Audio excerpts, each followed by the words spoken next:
musician at that time as well. And then I was going to come back, and I was going to do this one-man show that I had been developing, where I was going to tell stories from, at the time, 2 books. Now I have 3 books, so I have 3 times as many stories. And I had this really cool show where I was, doing the spoken word thing and playing music on different musical instruments, and I was rehearsing it diligently and had this great show. And the very first show was going to be here at the Royal Room, and that was in May of 2020. And so everything got canceled, and then we tried to rebook it in October, and then that got canceled, and so it's a year later, and we're finally able to do it. So what we're going to do tonight is an abbreviated version of the one-man show in the first set, and then my excellent band is going to play the second set, and we're going to play our new album in its entirety from top to bottom. So it's kind of a long show, but you've got food and drink and wonderful people to take care of you, so we should have a really great evening tonight. The way this whole thing got started is that at the end of 2018, my wife and I decided to move out of Seattle for a number of reasons, but one of which was we needed to find a new place to live. We kind of were thinking of maybe living in another state, so we moved to Santa Fe for a few months, where I had lived for some years, actually, when I went back to school in the early 2000s, and we spent some months there. Then we spent some months in Brooklyn, New York, which we also loved. Yep, Brooklyn, yep. I think a lot of people here from or lived in Brooklyn. But again, we were like, well, it's a cool place. There's cool places all over the United States. I mean, it's a cool country with these really cool little scenes all over the place. But, we're Washingtonians, and we just were compelled to come back. So what happened is we got this email from a friend about a cabin way out on the Olympic Peninsula. And I don't need to say the location because it's better if I just keep it kind of like open and mysterious. But let me just say that it was like the far northwestern, not all the way to the far northwestern point. It wasn't all the way out to Nia Bay, but it was like on the cliff overlooking the Strait of Juan to Fuca, where you could see Vancouver Island and the San Juan Islands, and it was also surrounded by a wildlife sanctuary. So it was this really special, magical place. And we had to wait a few months till the house became available. It was a rental house, but there was somebody in there, and we had to wait till they moved out. And so we lived in kind of a small cabin while we were waiting for them to leave. And then they finally did move out. We moved in immediately. And we decided we're just going to do this kind of spiritual retreat where we retreat from urban life and all of those duties. And we're just going to work on our spiritual practice, and we're going to write books and write music and just see what comes from within. Well, that was in June of 2019, and then by the time early 2020 came around, the world started to shut down. So we were a little bit ahead of the curve on that, and we're just lucky that we found this place in such a beautiful remote location. And during that time, my wife wrote this. She wrote this incredible book called Poderosos, which is Spanish for mighty woman. And it's a series of interviews that she did with about 12 amazing women that they're not famous in the sense that you wouldn't recognize their names. They're not on talk shows or anything like that, but they do incredibly powerful work in their particular fields of expertise. And that book was conceived of and written. Some of the interviews we had done when we were in New York and in New Mexico, but they were written and finalized in that beautiful sanctuary that we were living in. That book came out exactly a year ago, but also during the pandemic lockdown, we weren't able to promote it. So we're kind of promoting 2 books tonight. This book by Dr. Lisette Garcia, who is over here helping with the merch table. Can I also tell him the cool news? Is that okay to say that? Okay. Well, I'm just going to say it because it's so awesome. This was a really powerful week. She's been hired to be an advisor to the Washington Supreme Court because she's so brilliant, badass, and cool. And they were like, that's somebody whose opinion we want to hear. And then I wrote this book, Stillpoint, which is my third book of short stories. And the premise of it is that in that retreat setting, when you're doing a deep meditative practice and you're surrounded by just wild nature and the sea 200 feet below you, crashing below a cliff, and then just, the open sky, and we were surrounded by a forest, and there were eagles living in the trees above us. I just kind of had these realizations, and some of them were memories from my childhood, because I grew up in Olympia, but half my family is from the Olympic Peninsula, so I spent a lot of time out there as a kid. I remembered all these stories. I remembered things, sort of interactions with wild animals that I had, both in Washington State and in other places. And I felt like I could kind of see a little bit like what was happening to the world, because I've also, as most of you know, I've done a lot of world traveling. I've worked with indigenous tribes where I produce albums for them on location. And I've done that from the Peruvian Amazon all the way to the Alaskan Arctic, and even in a few other continents around the world. And all of it kind of came to fruition and became these stories. And so that's what we're celebrating tonight, as well as the album of songs that I recorded that is sort of the soundtrack for this book. So there's also a CD that goes with it. So that's what tonight is all about. But the other thing I want to do is just tell some kind of abbreviated stories from the book. I'm not going to read verbatim from the book. I'm just going to tell you straight kind of from my heart what the stories are about. And I also made some short films because, like a lot of us that we're just sitting at home looking for things to do, I went through all of my photographs, digitized them, and it's amazing what you can do with a MacBook and a Ken Burns photo effect. So I made all these like short movies of these places, and with some really beautiful people and landscapes, and I put my own music as the soundtrack. So the first thing I want to do tonight is show this short movie that I made, which is about this cliff house where we lived way out on the peninsula, just to give you a visual representation of where we lived for a year and a half while we were writing these books and while I was composing this music. And I think that will set the mood of the show and this whole evening more succinctly than anything I could say.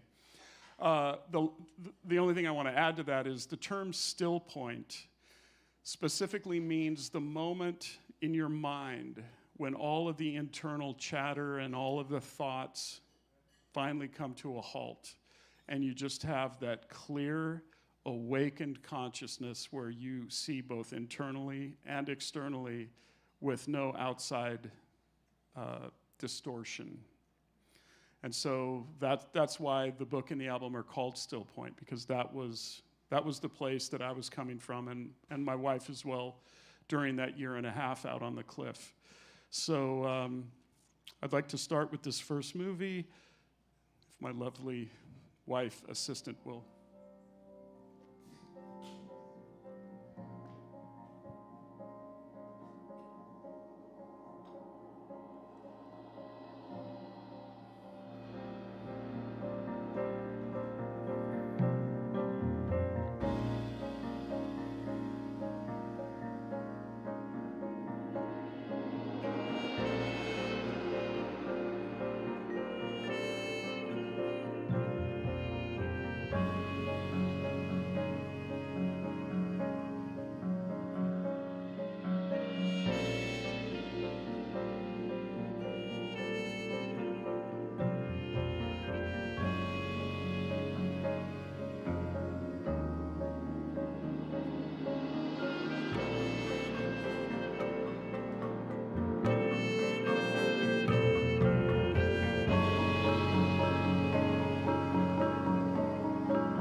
Okay, so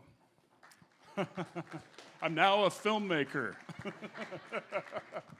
But that just kind of gives you a visual idea of this really magical place. And actually, now that I'm thinking about it, some of our friends came and visited us there. So Sam was there, and you were there, and BG was there, and so yeah, like a few other people got to come visit and spend some time there. Well, there's three scenes in there that I kind of want to talk about. The first one is that kind of what I would just call the percussion sequence, where you see Lisette and I playing some big Brazilian drums, and I'm playing a drum set.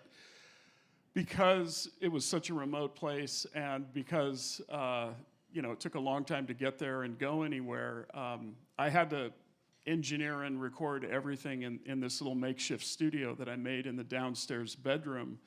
And we ended up, I mean, that's where I did the Stillpoint album in the first place. But once I kind of got the studio up and running, and fortunately we had Wi-Fi, so we weren't that isolated. I started doing some collaborations with people, and I emailed my old friend Nando Reis, who is a very famous Brazilian singer-songwriter.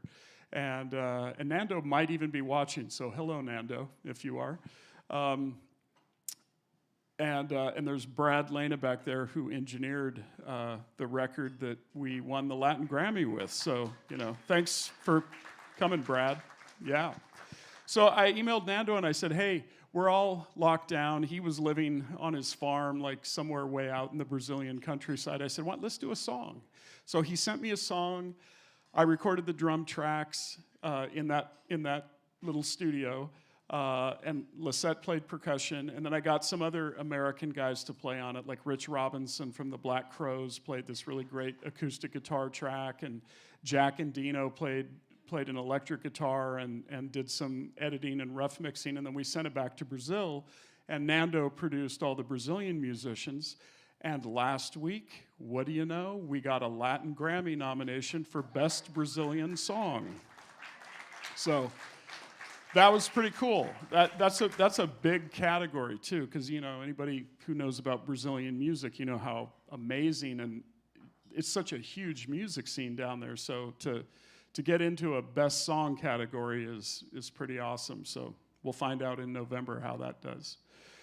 And then the other two more animal-focused things I want to talk about. You saw the bald eagles there in the beginning. Well, I have to tell you, this one morning, we saw the most amazing thing, because we'd wake up really early out there, sometimes before sunrise. We'd get up, I'd go make coffee. So I got up, and I was walking to the coffee maker, and I look out, and there's this tree that is on the cliff, but, sticks up about the height of the second story of the house. And there were two bald eagles sitting there side by side, and one had its wing wrapped around the other. And they were just sitting there doing like their eagle meditation, just looking out over the ocean for a long time, for like half an hour. They just were sitting there like that. And all I can really say about that is that when you spend an extended amount of time in real wildlife like that, you start to pick up on things that you normally wouldn't notice. So there are about half a dozen bald eagles that lived right above the house, because there were trees right behind us. And they mate for life, so it was probably three couples, I guess. And they also had they had some young offspring that hadn't had their feathers go totally white. And we just watched the eagles for a year and a half and listened to them talk to each other, and they'd whistle and squeak and scream at each other. And I swear they have a total language, and it's a sophisticated language. And I don't know if anybody's spent time studying that. Probably there's some ornithologist somewhere that's done that. But it was pretty remarkable to live that close to that many bald eagles and see them on a daily basis. It really changes you over time. And then the other thing were those the deer that you saw there sitting down. There was a whole family of them. I think there, 8 or 10. Sometimes all of them would come through, sometimes just 2 or 3. But they would stop if I was practicing the drums and working on rhythms, and they would just stop right in front of the window and just sit down on the grass. And that's what they were doing. I was working on rhythms, and they were just sitting there with their ears focused on the window. And I don't know, they were kind of hypnotized or something, but they really liked to just hang out in the backyard whenever I was working on my chops. So we just kind of developed this really amazing relationship with the wildlife. We just observed it and just had this really beautiful interaction. And I've got a few more stories about animals, but what I want to talk about next is the actual Strait of Juan de Fuca, which, if you grew up here, you've heard that name, you've heard that phrase many times.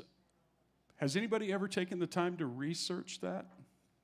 Well, I did, and it's really interesting. So here's the short story of Juan de Fuca. In about 1597, the Spanish Navy was the biggest navy in the world, and they had a big naval base in what is now Santa Barbara, California. And they had a whole armada, or part of the armada, based there. And they were starting to make excursions up into the Northwest, looking for the Northwest Passage, which was this fabled sea route that would go essentially through the Arctic Ocean, and that way you could sail from Europe all the way to the Pacific and on to Asia without ever having to go around the tip of South America, which is Cape Horn, which is the most dangerous part of any ocean on Earth. It's just huge waves and winds and very unpredictable weather. So everybody was trying to find a way to go across the Arctic and bypass that. So the Spanish were sending these ships up the west coast, and they would, kind of probe the inlets looking for a way to get to the Arctic. And this is where our hero Juan de Fuca comes into play.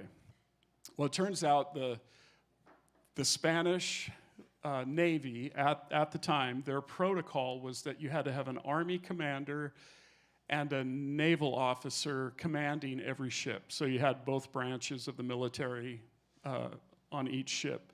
And it turns out the naval officer was this Greek navigator named Ioannis Phocas from Greece. But he was hired by the Spanish crown to be a navigator on this particular ship. And so as a kind of a form of fealty, I guess, to the Spanish crown, he changed his name from Ioannis to Juan, and Phocas became de Fuca. So it was he was like kind of smart politically, I think.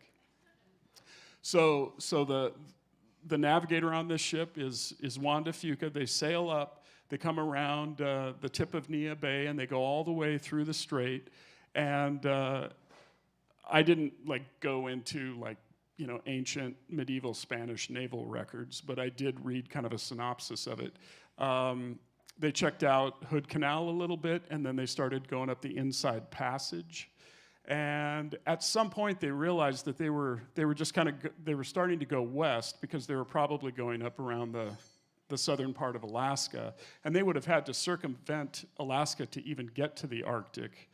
And at some point, they turned back and realized that they weren't going to be able to find the Northwest Passage. But that is why that body of water is named Juan de Fuca, because of a young Greek navigator who got hired on and found his way up here.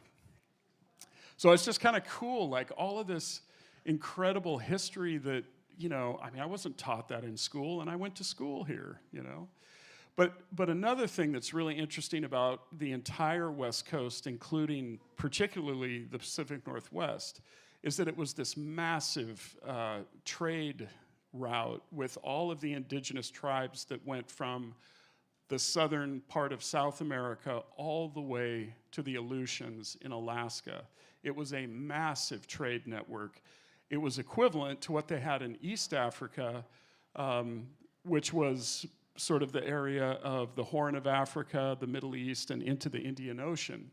And that area was such a gigantic trade network that they had to develop their own trade language, which was Swahili. Well, it turns out the trade network over here was so big, they developed their own trade language, and some people still speak it today, and it's called Chinook jargon.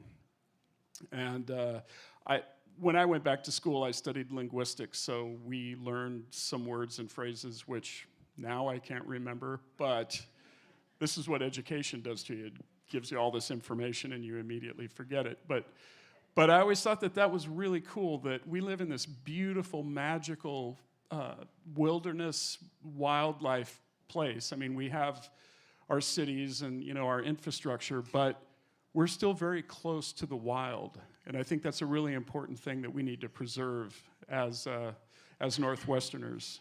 As I'm sure you feel the same way I do. We live in this magical place and we need to protect it, keep it clean, keep it safe. So the more I would read about the history, the more I got excited about, yeah, I was born here. I'm really proud to be from here. I'm glad we decided to come back. So,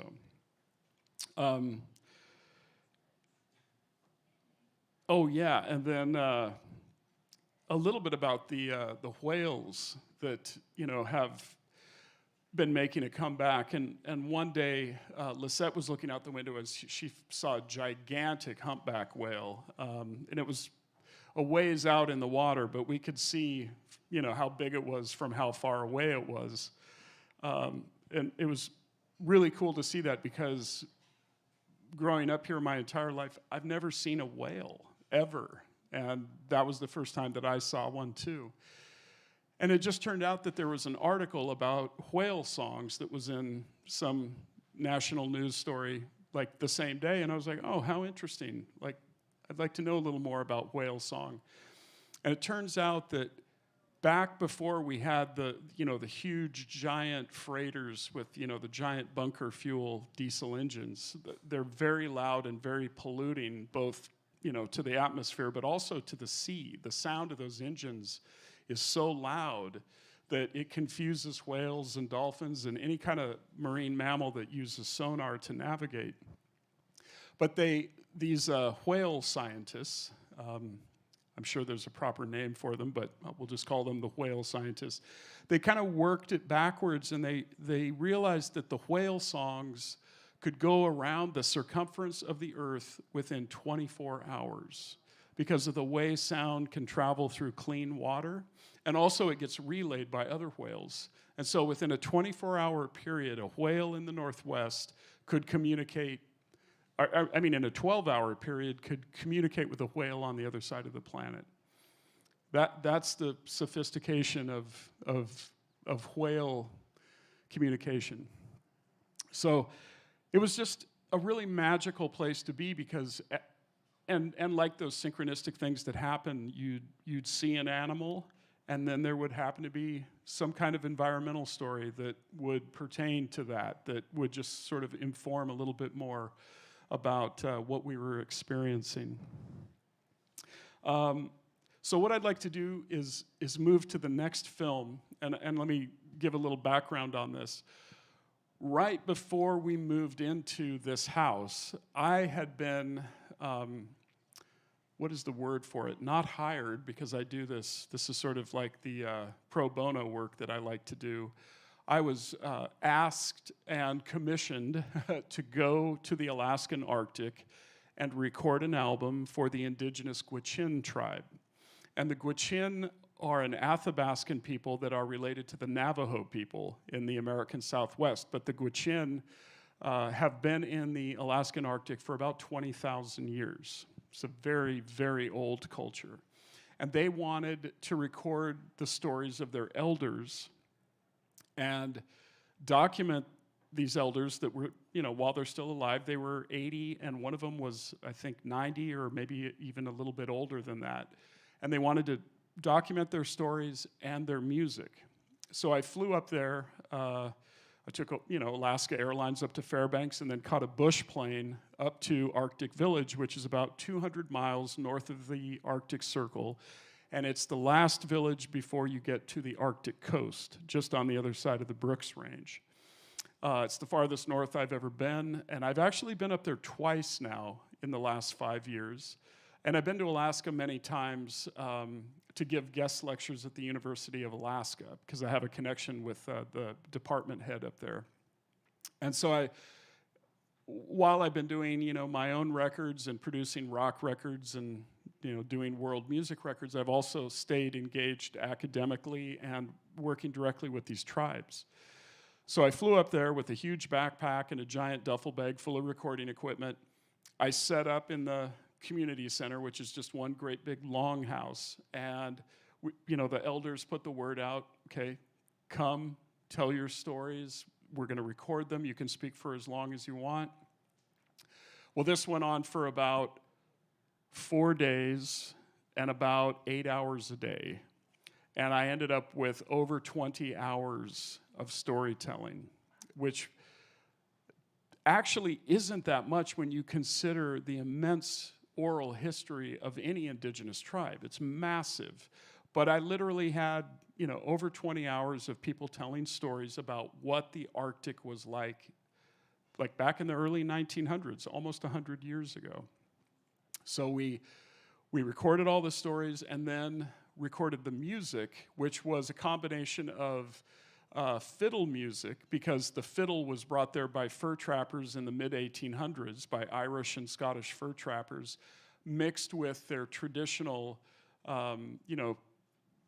what I would say would be more like Native American traditional music. So they have this combination of fiddle music and traditional music.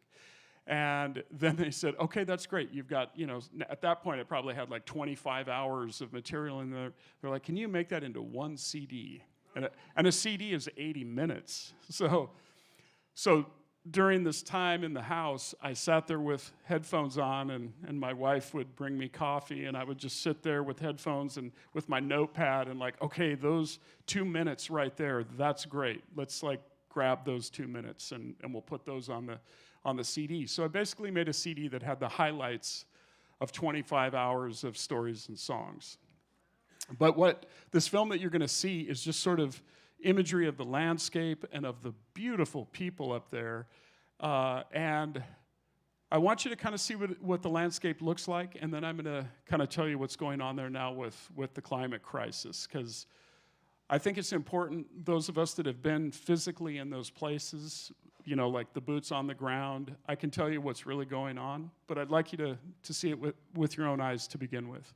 So this is Arctic Village in the Arctic National Wildlife Refuge.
And that's the midnight sun. That was on the summer solstice of 2019.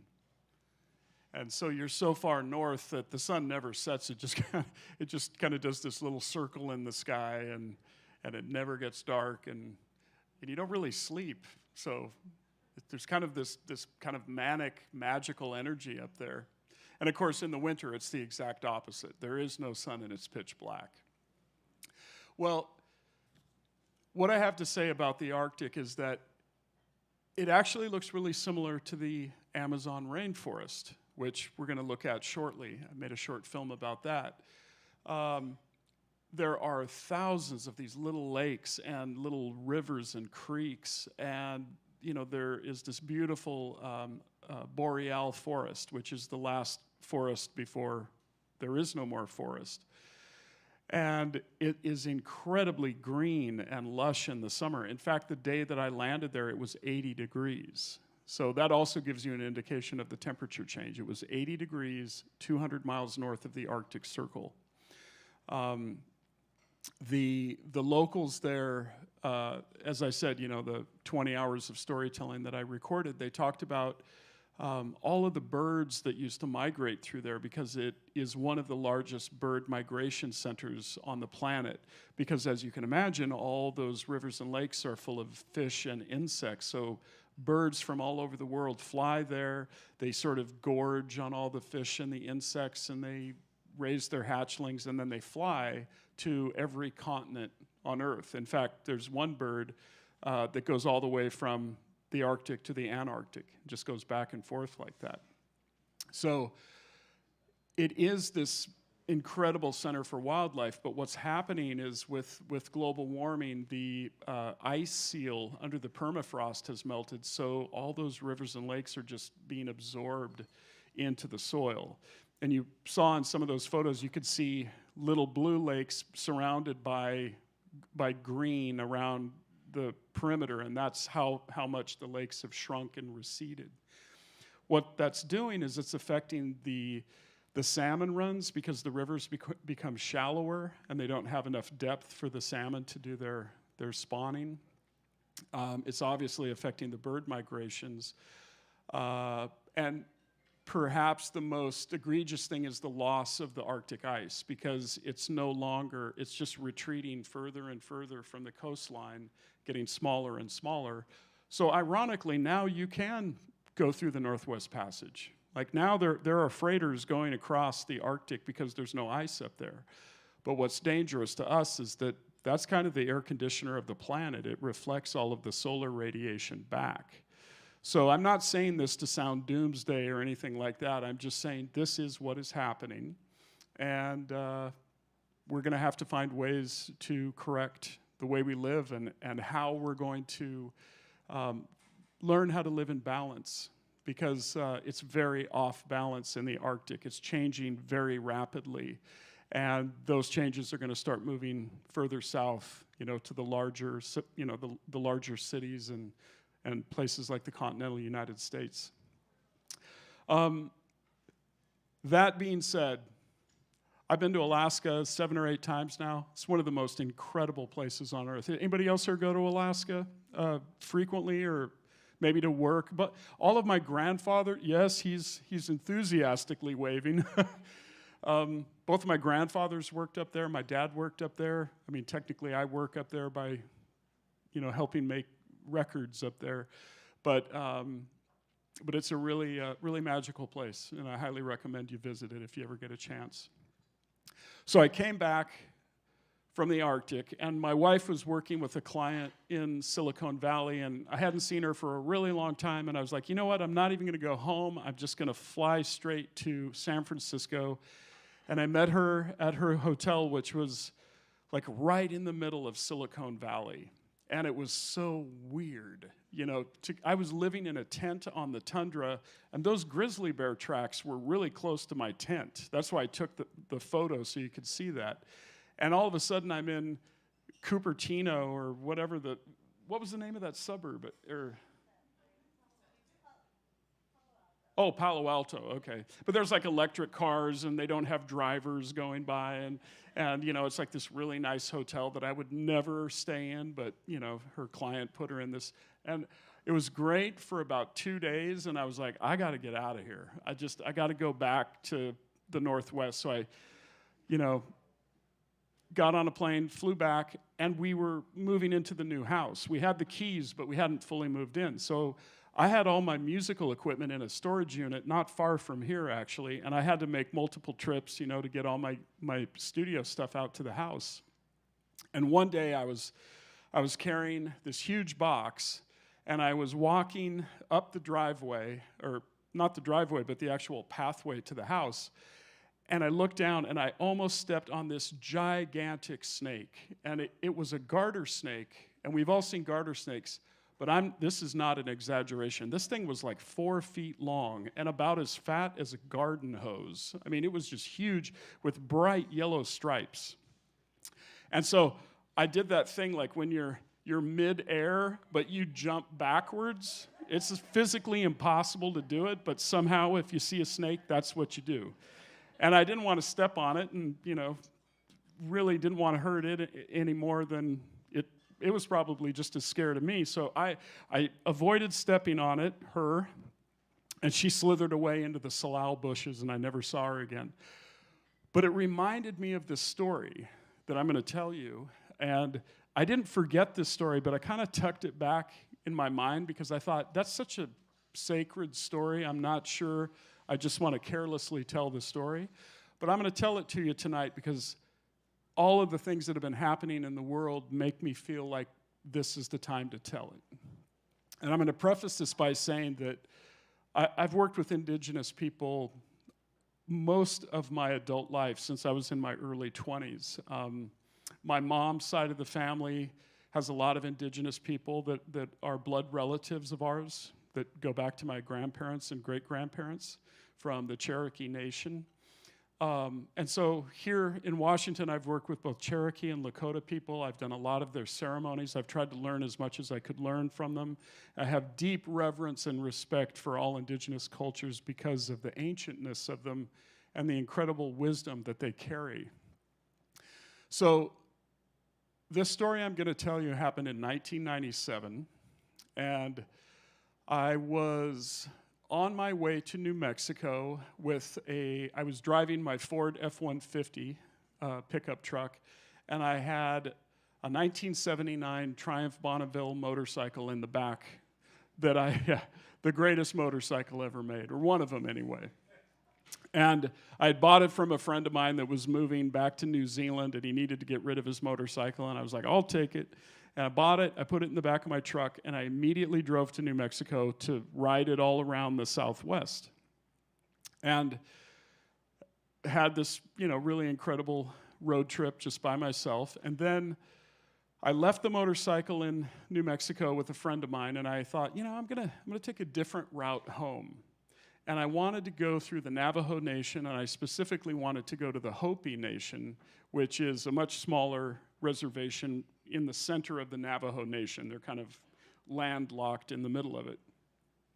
And the reason why I wanted to do that is that I had heard this lecture by Thomas Banyaka, who was one of the Hopi elders, and he spoke here in Seattle at that little, remember that community center that was like kind of on the Denny regrade, that little triangle area there. It's now been taken over by Amazon, but at the time there was this really cool community center there, and this Hopi elder, this, you know, small but very, very wise and intelligent man came and gave this talk about the Hopi prophecies, which were about essentially climate change and humanity living out of balance and all the things that would come as a result of that.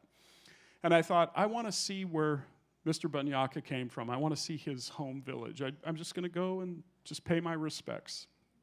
So I get to his town, which is called Hotevilla, and it's a tiny little town with one grocery store.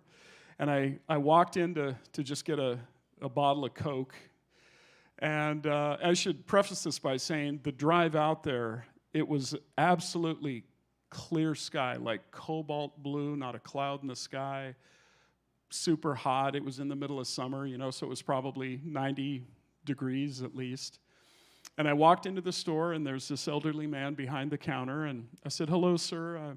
Obviously, I'm an outsider, but I heard Mr. Banyaka speak in Seattle, and I was really moved by what he said, and I'd really like to just see if there's anything I could see here in his town. Are there any dances or a community, a visitor center, anything that I could go to?" And he said, he's like, "I'm sorry. Welcome, very happy that you came, but we don't really have anything that you can go see.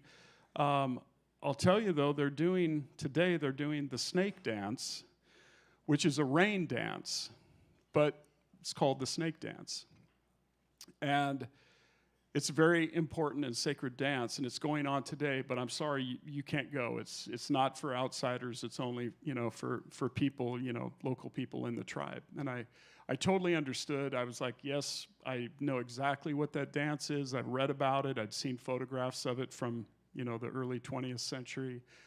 And if any of you know about this dance, it's when the Hopi dancers hold live rattlesnakes in their hands and sometimes in their mouth, and they call the rain.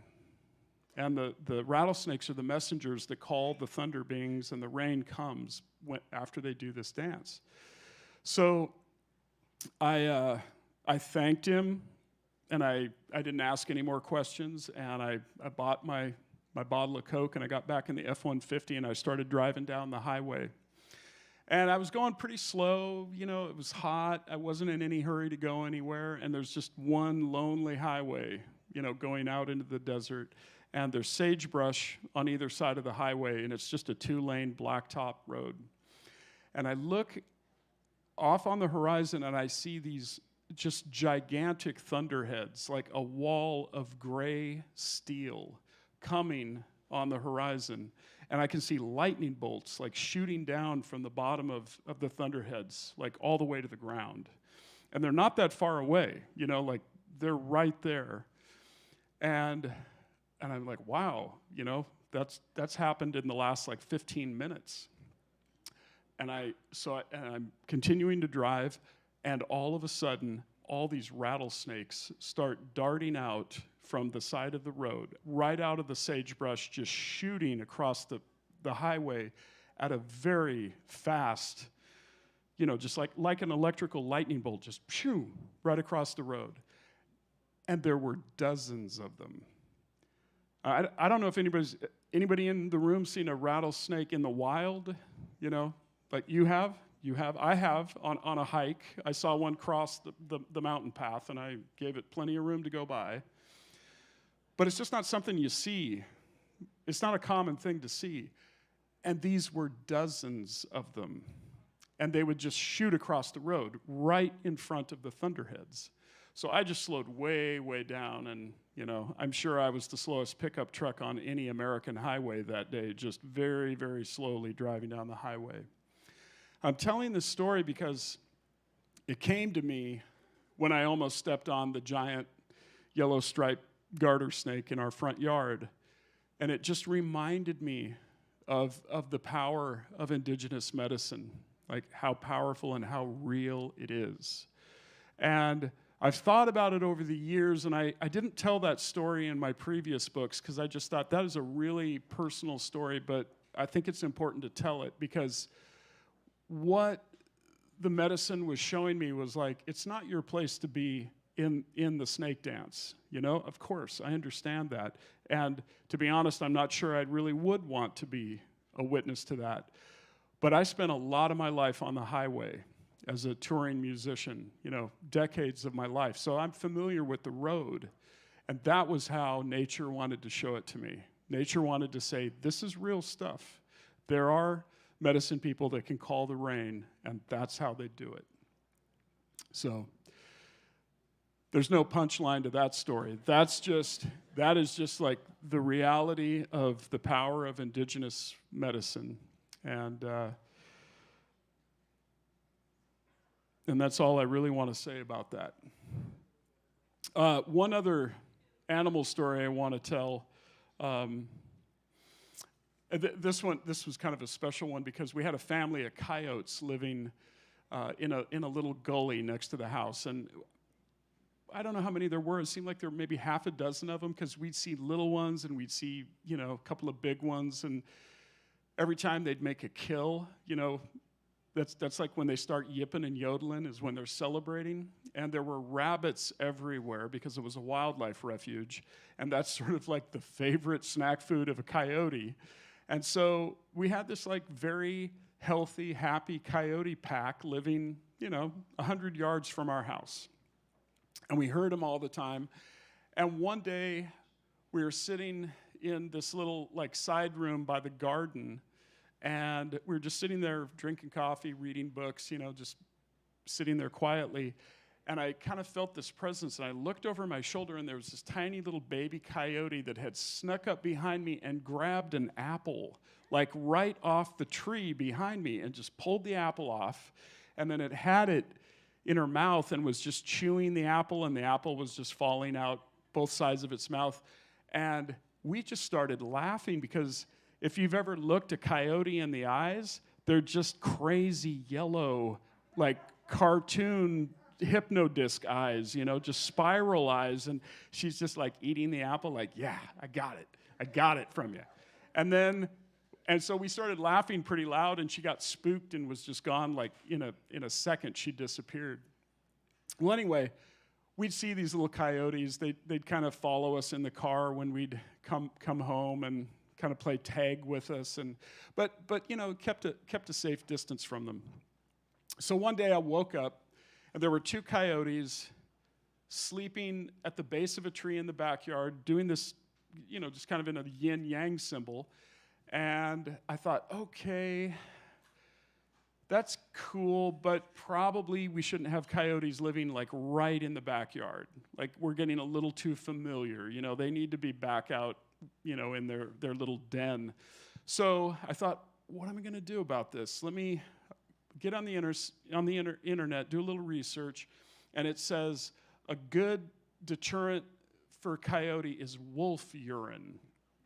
So I was like, okay, I don't really know where one can get a vial of wolf pee, but so what did I do? I called my oldest friend and mentor, Jack Endino, because he produced Nirvana and Soundgarden and Mudhoney and the Screaming Trees, and he's also, one of my oldest hiking buddies. We used to, back when we were young, healthy guys, we could hike to the top of an Olympic mountain peak in a day.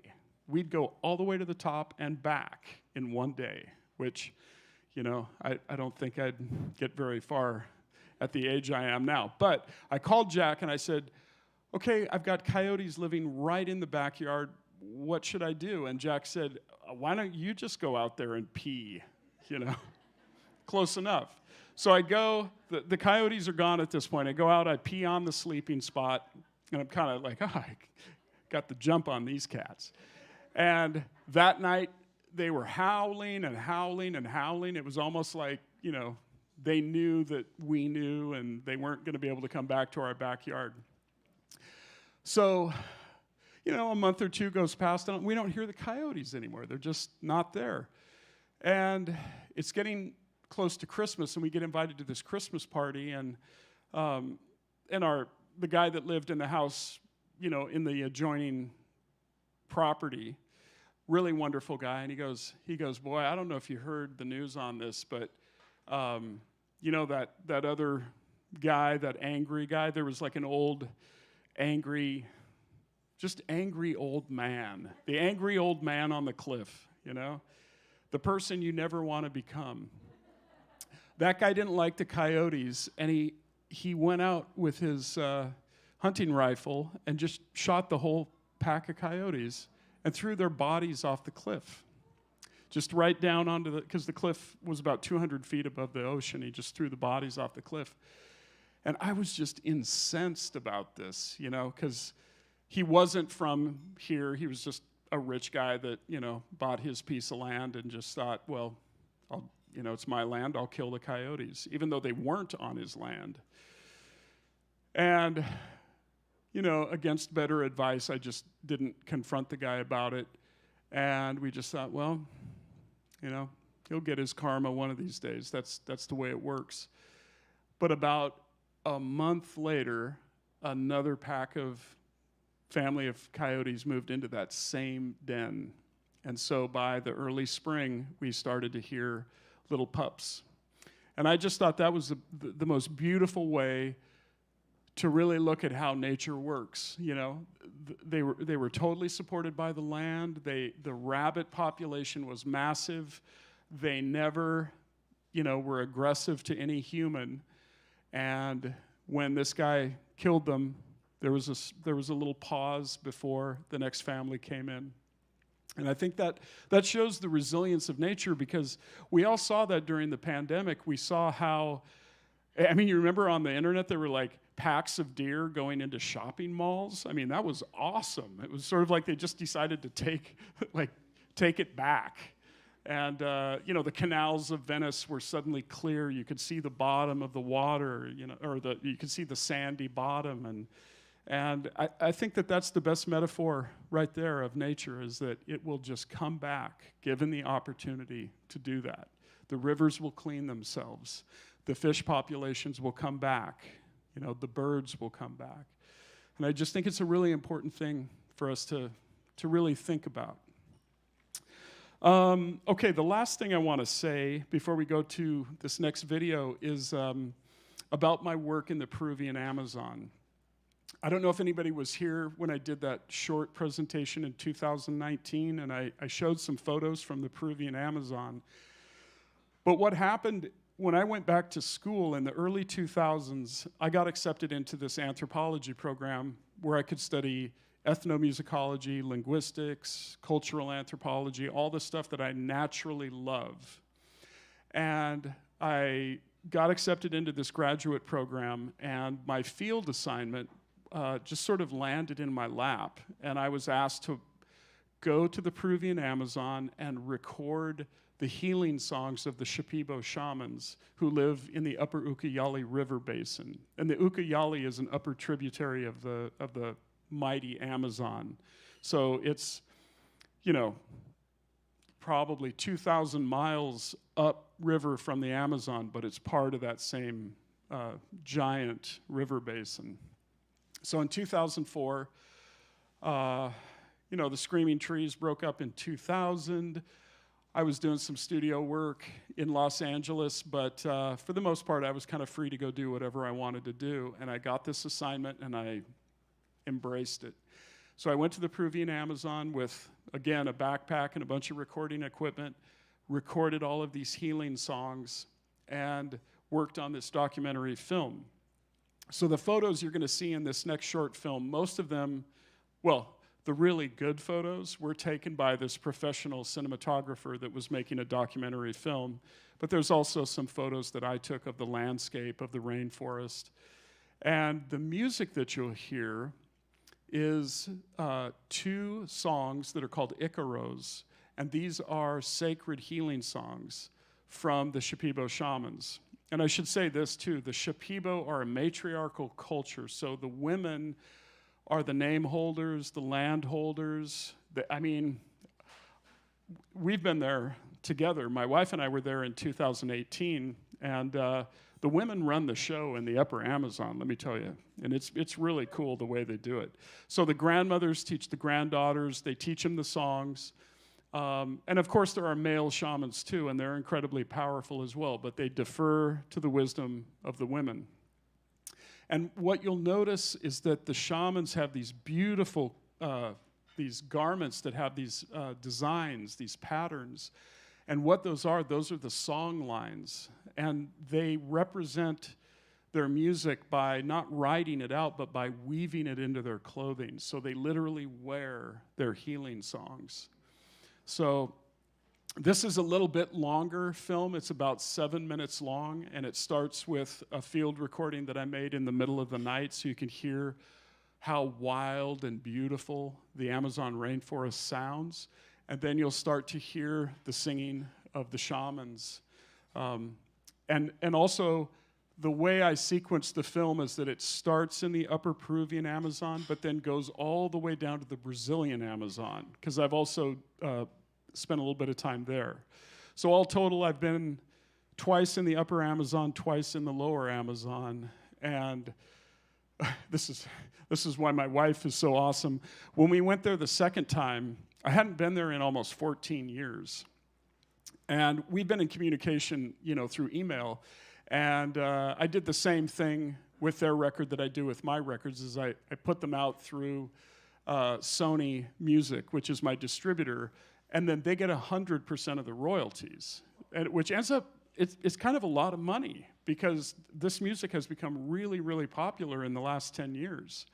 So their records, of which I've produced 2 now, are all over the world through Sony Music. But my wife is Latina, and she's fluent in Spanish, and so when we were reviewing my notes from 2004, she was like, that translation is not right. And it wasn't grossly off, but it was just enough that, so we went back and corrected all the titles and all of the translations and kind of made everything just right. So anyway, this is a beautiful culture. We've been adopted into their family, and someday we'll go back. I'm not sure when that'll be, but let's just let this film play, and I'd like you to experience the upper and lower Amazon rainforest.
Kaya sama yoni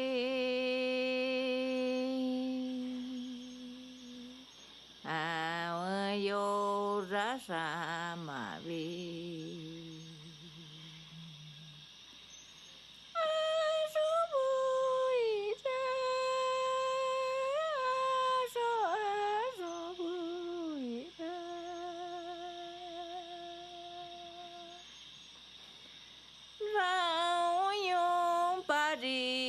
no awan kaya samavi awan yoda samavi puno samavi awan puno samavi awan imi samavi awanami samavi samai dabuai yurapari akira buwa buwa shamani ano mavidivi hato sara hoaski buwa buwa shamani hato mai no kuta no koyontanara vanai rabuai no koyontanara toyora kira Baso ayoni padi buwa buwa shamani Vika kama Vika kama Dios avirana Hawashina hoaski Hawashina maviki no koyontanara Aton yorabun soai Buwa buwa shamani Planta medicinabu Hawainiriane Ato akibuai Ato banso ayoni Yora banso ayoni Hakonshina maboki Haton yora akira Buwa buwa shamani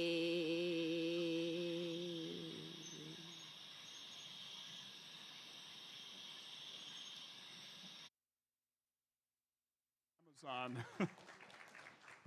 And I mean, it's just such an incredible place, you know. I could just do a whole speaking thing just about my work in the Upper Amazon because that culture is so incredible and beautiful and very, very ancient.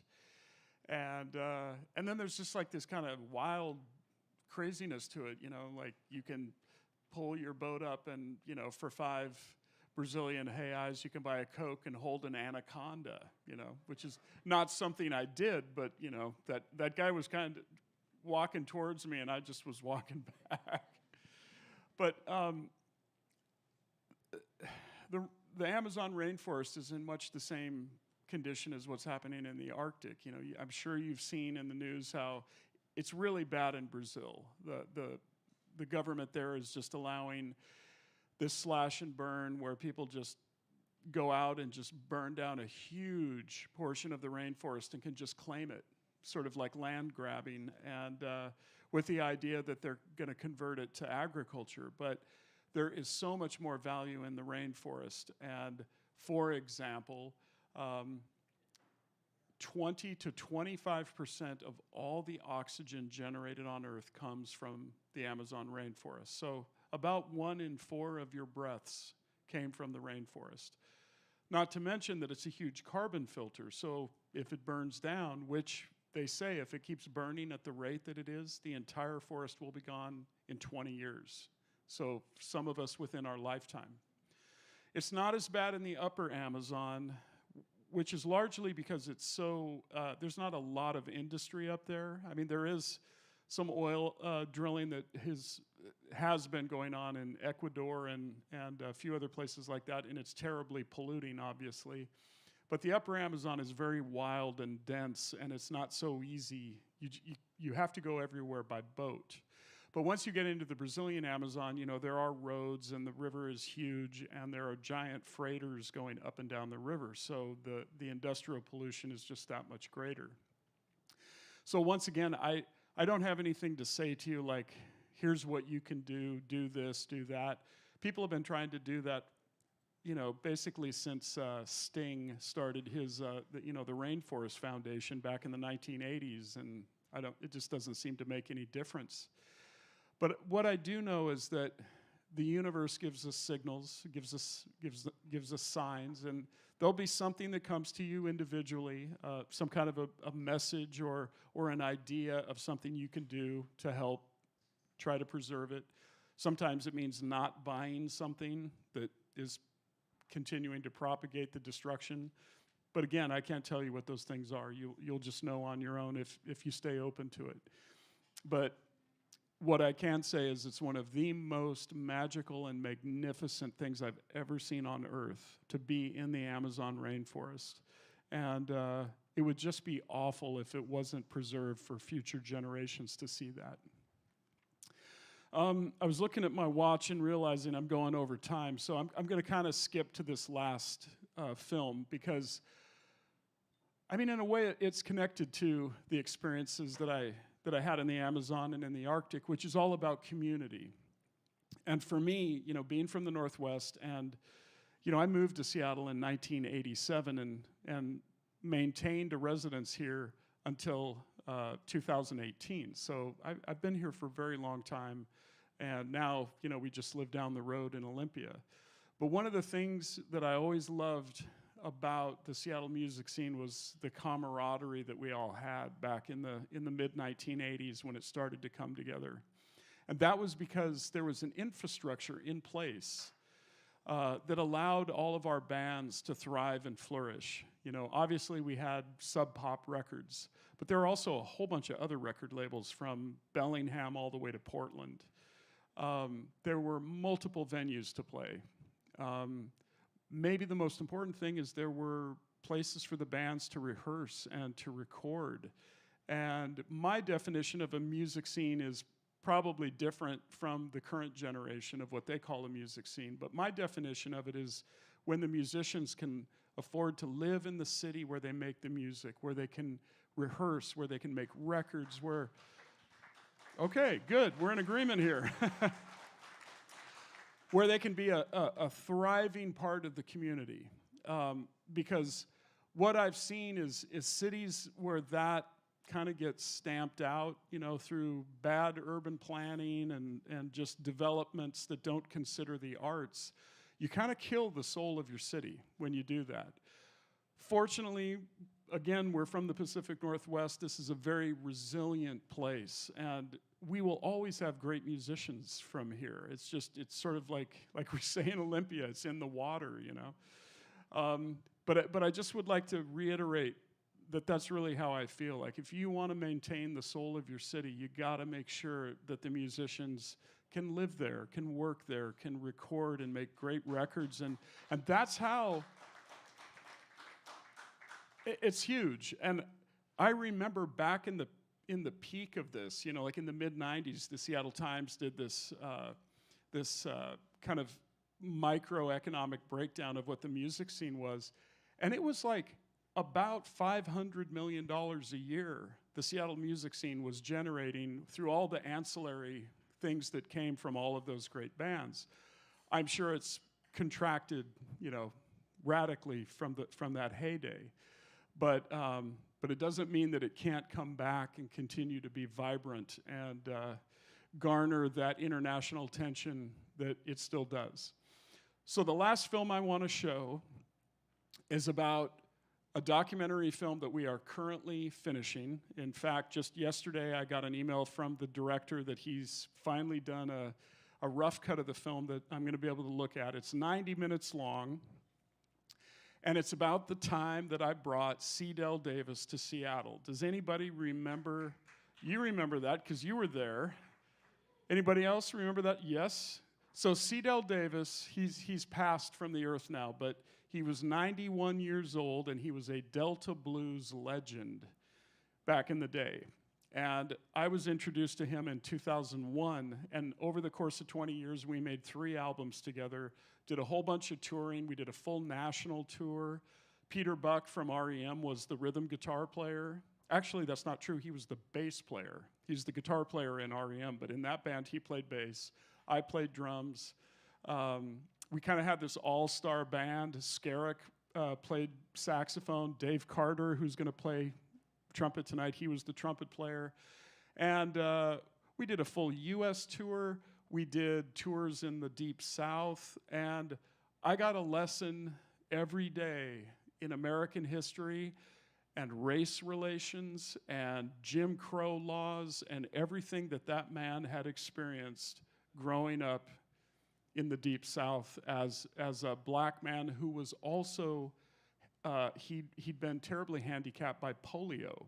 So he was in a wheelchair and had lost some of the mobility in his hands, but he still learned how to play slide guitar and became this renowned singer slide guitar player.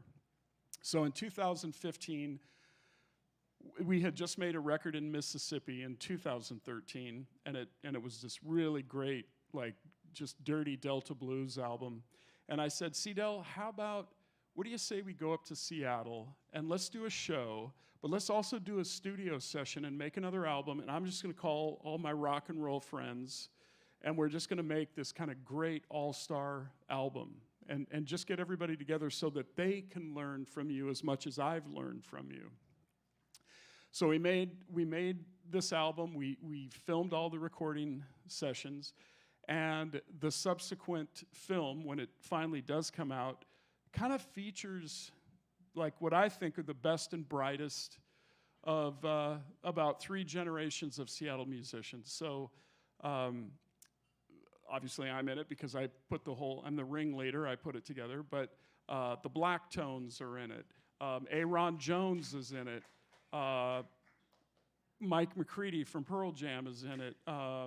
Jack Endino was the engineer. Scott McCoy from also REM, but the Young Fresh Fellows. Skerrick, Dave Carter. I mean, it's like 4 generations of Seattle musicians, black, white, young, old, men, women, just really the most beautiful people that I personally know that I could get into the studio. So we're gonna just show one song. It's got a pretty good variety. Not everybody I just said is in this particular clip, but I think you'll recognize most of them. So this is a song from the forthcoming documentary, The Last Blues Man.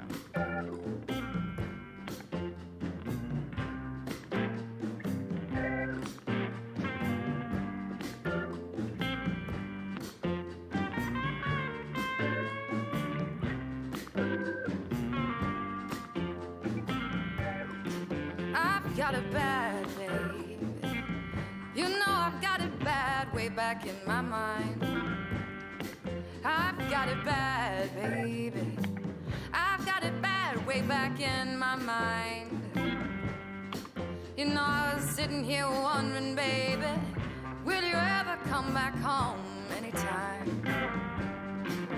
All night long, baby, I can hear you calling out my name. All night long, baby, baby, I can hear you calling out my name. You know ever since you've been gone now, baby, baby, my life just hasn't been the same.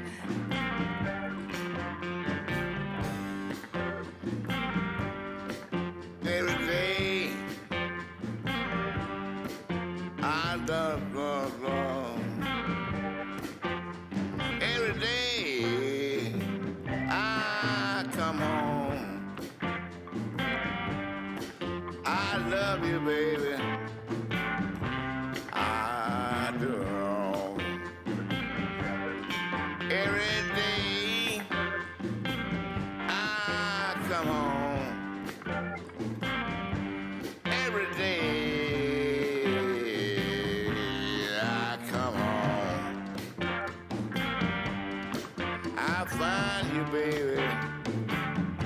find you all alone.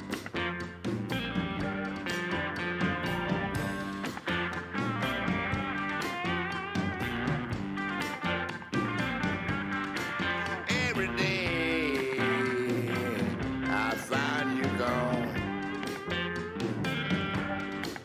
You done left me, baby, left me all alone. Well, baby, baby, baby, you know you always give me a thrill. You know, baby, baby, baby, you know you always give me a thrill. But ever since you've been gone, baby, I ain't been nothing but a doctor bill. Yeah, baby, baby, baby, you know I hate to be alone. Yeah, baby, baby, baby, you know I hate to be alone. No, no. You know I feel so bad, baby, baby, 'cause you've been gone too long.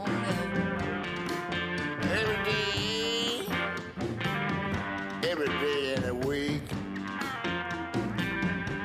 Yes, every day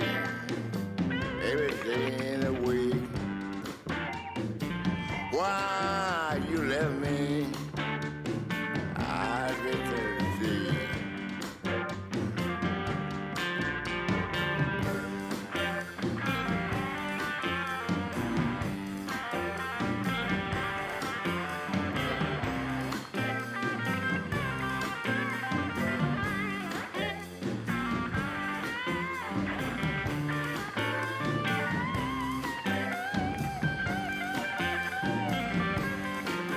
Every day I find you gone. Yes, every day I find you gone. Every day in a week you'll come home.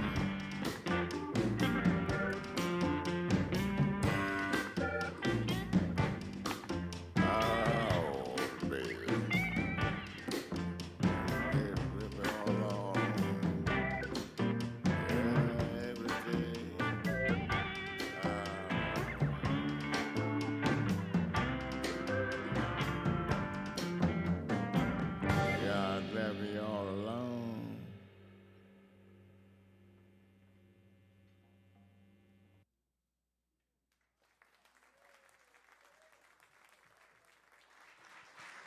I mean, that's a music scene right there. You just pick up the phone and we have a blues legend in town who wants to come to the studio.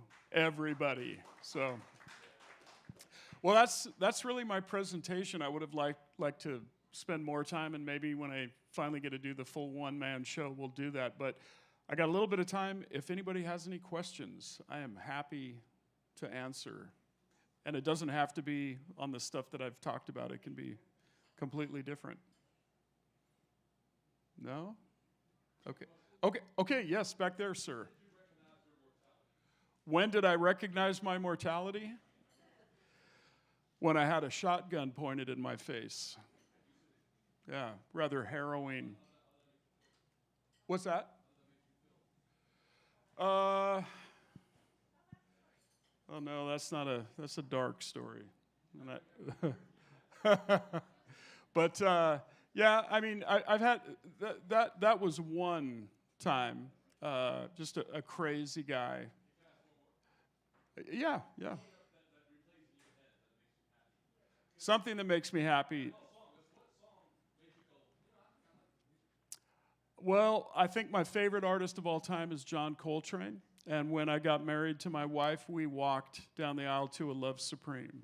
So that is what, yeah.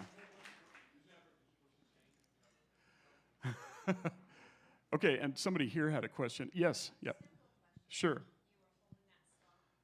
Yes, yeah. It was very, very soft. Yeah, that was the same place where you could hold the anaconda, you know.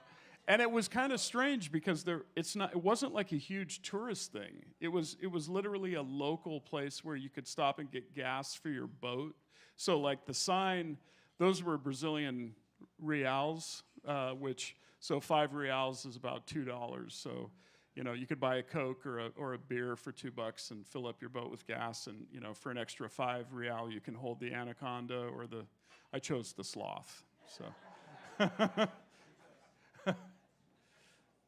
Any other? Yes.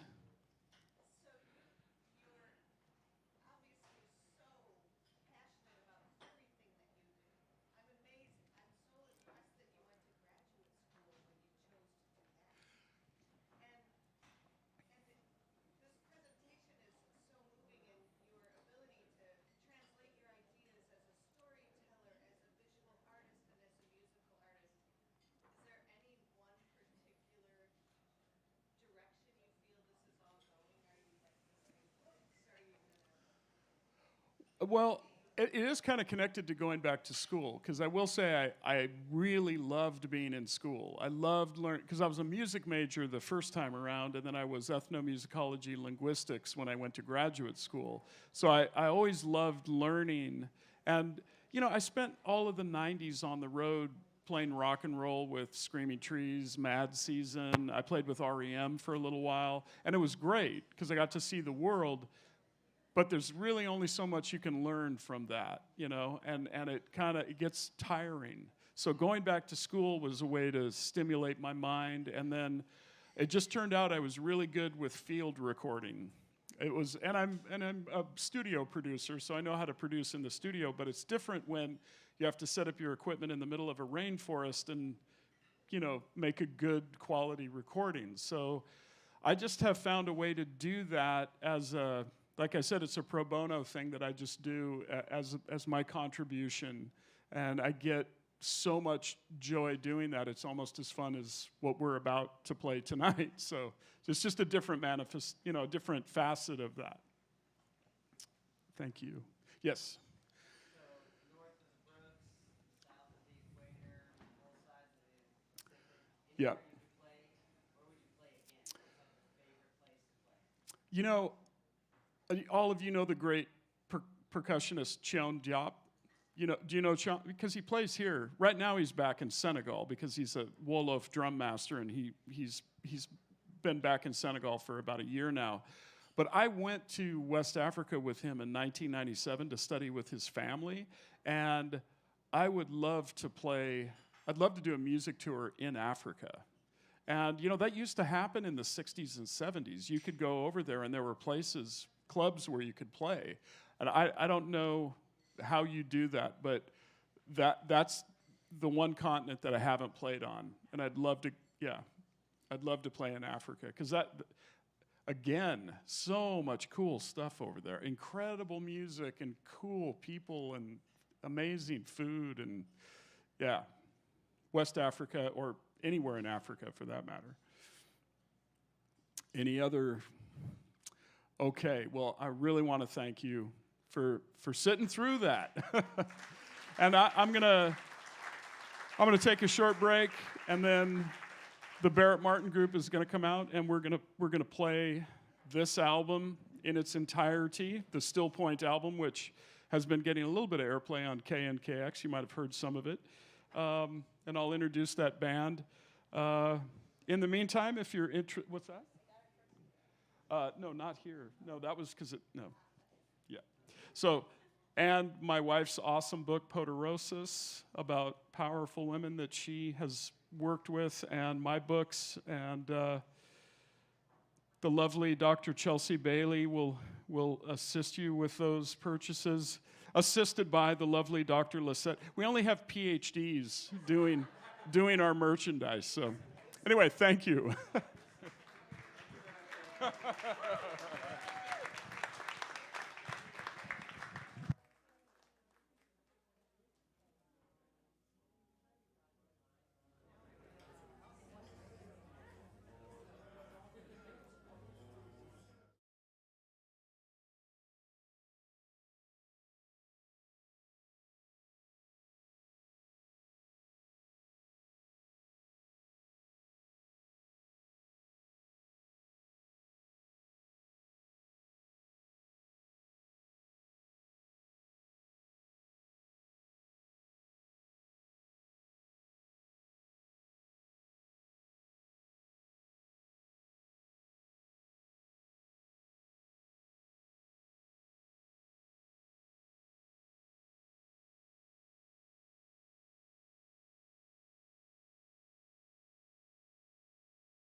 All right. Okay. Welcome back. I am very honored to share the stage with these gentlemen, and I'm going to introduce them at the beginning because once we start playing the songs from the Stillpoint album, I'm not going to be speaking in between the songs because it's a concept album written and recorded on the edge of the cliff in that cliff house I told you about. Dave Carter came out and spent a long weekend with us recording his trumpet tracks, and I want to start by introducing him. Dave is the only other member of this band that has played on all 10 Barrett Martin group albums, and Dave and I have been working together for officially 20 years now, including records I produce for other people that need a trumpet player.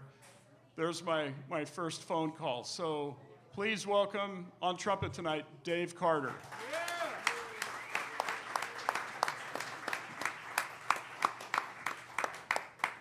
Over there on the vibraphone, another PhD in the house. That's Dr. Ben Thomas. Ben and I have been working together now for, it's getting close to 10 years, I think. We've been working on different projects. Back here on the piano, this is an amazing, talk about an amazing local talent. This is Ryan Burns, who is also the current Earshot Golden Ear Award winner for his amazing, most recent album, Ryan Burns.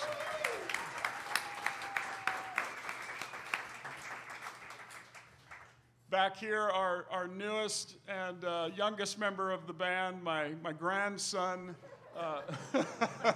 No, he's not, but that is what I looked like when I was 22 years old, just so you know. But really an amazingly talented young man who leads his own band, General Mojo, sitting in with us. He's played a few shows with us now. On the upright bass, Dune Butler. Yeah.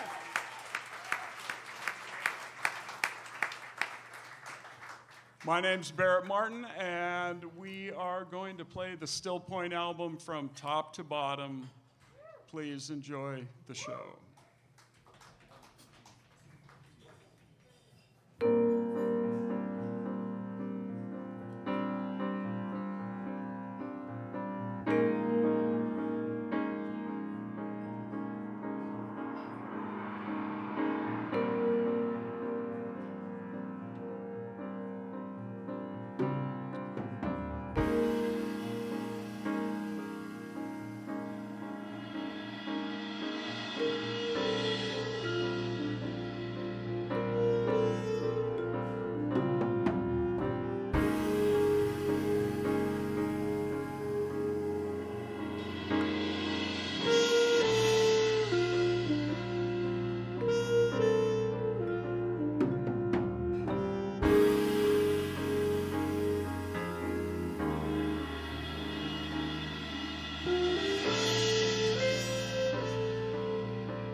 Just a quick comment for the sound. The kick drum sound has gone sideways since sound check. It's like the loudest thing on stage. So roll off that, whatever that big boomy thing is you got on there. Just tighten it down. Yeah. Hear that? Yeah. Okay, let's try that.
Dr. Ben Thomas on the vibraphone.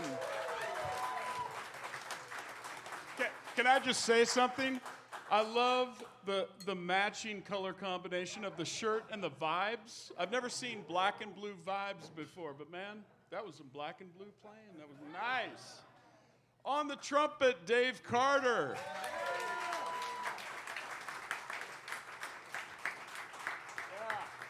This year's Earshot Golden Ear Award winner, Ryan Burns on the piano.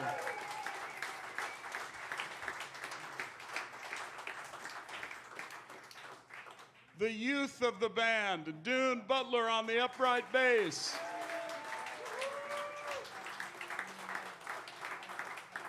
And vocals, amazing vocalist. I'm Barrett Martin. I want to thank all of you so much for coming out tonight. Thanks for listening to me tell stories and watch my little short movies that I made and listening to my amazing band play. Thank you so much. Thank you. And we're going to hang out for a little while. If anybody wants to buy any of our books and CDs from the Doctors, Doctors Garcia and Doctors Bailey back here. And also, thank you to everybody around the world that was watching our show. All right. Thank you.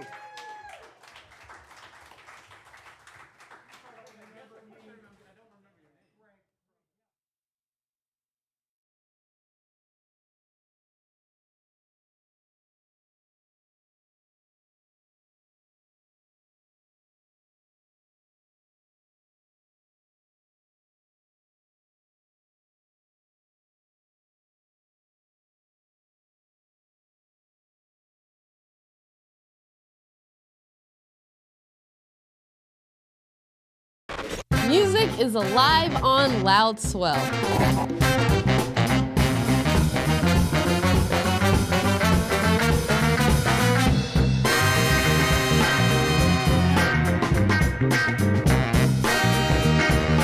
Excuse me. I'm ready. Support artists directly and help create the music you love. Thank you all so much for your support. Thank you, thank you, thank you. Thanks a lot, y'all. Thank you for being here. Find community. Welcome, everyone. It's nice to play music again. This has made me feel more optimistic than I felt in a long time. This is cool. Loud Swell. Money to artists, music to fans.